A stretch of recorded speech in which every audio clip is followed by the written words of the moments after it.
ചിലർക്ക് ലിപ്സ്റ്റിക് ഇല്ലെങ്കിൽ മുഖം പൂർണ്ണതയില്ലാതെ തോന്നുന്നു. വില കുറഞ്ഞ ലിപ്സ്റ്റിക് ഉപയോഗിക്കുന്നവരാണോ നിങ്ങൾ? ഈ രണ്ട് കെമിക്കലുകൾ നിങ്ങൾക്ക് വലിയ ആരോഗ്യ പ്രശ്നങ്ങൾ വരെ ഉണ്ടാക്കാം. എന്താണെന്ന് നോക്കിയാലോ.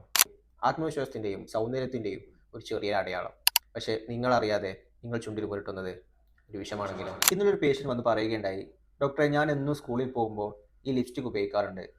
ആദ്യമൊക്കെ നന്നായിട്ട് ചുവന്ന് തിളങ്ങിയിരുന്നു, പക്ഷേ ഇപ്പോൾ ചുണ്ട് നന്നായിട്ട് കറുത്തു വരണ്ടു പോയി. ഇതിനെന്താണ് ട്രീറ്റ്മെൻറ്റ് എന്ന് ചോദിച്ചു വന്നിരുന്നു. അപ്പോഴാണ് ഇങ്ങനൊരു വീഡിയോ ചെയ്യാം എന്ന് തോന്നിയത്.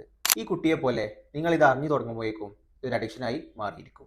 നമ്മുടെ ചുണ്ടിൽ നാച്ചുറലായിട്ട് സുഷിരങ്ങളുണ്ട്. അതിലൂടെയാണ് വിയർപ്പും വിസർജ്യവും പുറന്തള്ളുന്നത്. ഈ ലിപ്സ്റ്റിക് ഉപയോഗത്തിലൂടെ ആ സുഷിരം അടയുകയും അതിൻ്റെ ഭാഗമായി പിമ്പിൾസ് രൂപപ്പെടുകയും ചെയ്യുന്നു.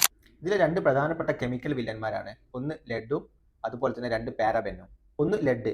ഇത്തരം വില കുറഞ്ഞ ലിപ്സ്റ്റിക്കുകളിൽ ലെഡ് വളരെയധികം കൂടുതലായിരിക്കും. ഇത് ശരീരത്തിൽ അടിഞ്ഞുകൂടുമ്പോൾ ബ്രെയിൻ ഡാമേജ്, ഓർമ്മക്കുറവ്, അതുപോലെ തന്നെ ഇൻഫെർട്ടിലിറ്റി, വന്ധ്യത വരെ ഉണ്ടാകാം.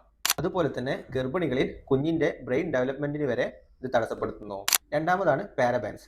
ചീപ്പ് ലിപ്സ്റ്റിക്കുകളിൽ ഇത് സേഫായി നിലനിർത്താൻ ഇത് പ്രിസർവേറ്റീവായി ഉപയോഗിക്കുന്നു. പക്ഷേ ഇതിന്റെ ഭാഗമായി ഹോർമോൺ ചേഞ്ചസും ചില ഗവേഷണങ്ങളിൽ ബ്രസ്റ്റ് ക്യാൻസർ വരെ ഉണ്ടാകാനുള്ള സാധ്യത ഉണ്ടെന്ന് തെളിയിക്കുന്നു. പഠനങ്ങൾ പറയുന്നത് 80% വില കുറഞ്ഞ ലിപ്സ്റ്റിക്കുകളിൽ ലെഡ് ട്രേസസ് കണ്ടെത്തിയിരിക്കുന്നു. ഇതിന്റെ ആദ്യത്തെ വാർണിംഗ് സൈൻ എന്ന് പറയുന്നത് ചുണ്ട് നിറം മാറുന്നത്, അതുപോലെ തന്നെ അലർജി, വരണ്ട ചുണ്ട് എന്നിവയാണ്. എങ്ങനെ നമുക്കിത് ഒഴിവാക്കാം? ബ്രാൻഡഡ് ആയതും അതുപോലെ തന്നെ ടെസ്റ്റഡ് പ്രൊഡക്റ്റുകൾ മാത്രം ഉപയോഗിക്കുക. ലെഡ് ഫ്രീ, പാരബൻ ഫ്രീ എന്ന് എഴുതി നോക്കുക. കെമിക്കൽ ഫ്രീ അതുപോലെ തന്നെ ഹെർബൽ ലിപ്സ്റ്റിക്കുകൾ ഉപയോഗിക്കാൻ ശ്രമിക്കുക. സൗന്ദര്യം വേണമെന്നില്ലെന്ന് ആരും പറയുന്നില്ല, പക്ഷേ സൗന്ദര്യം വർദ്ധിപ്പിക്കാൻ ആരോഗ്യത്തെ നശിപ്പിക്കരുത്. Real beauty is healthy beauty. Lipstick ഉപയോഗിക്കുന്ന നിങ്ങളുടെ കൂട്ടുകാരികളെ മെൻഷൻ ചെയ്യൂ. Keep following.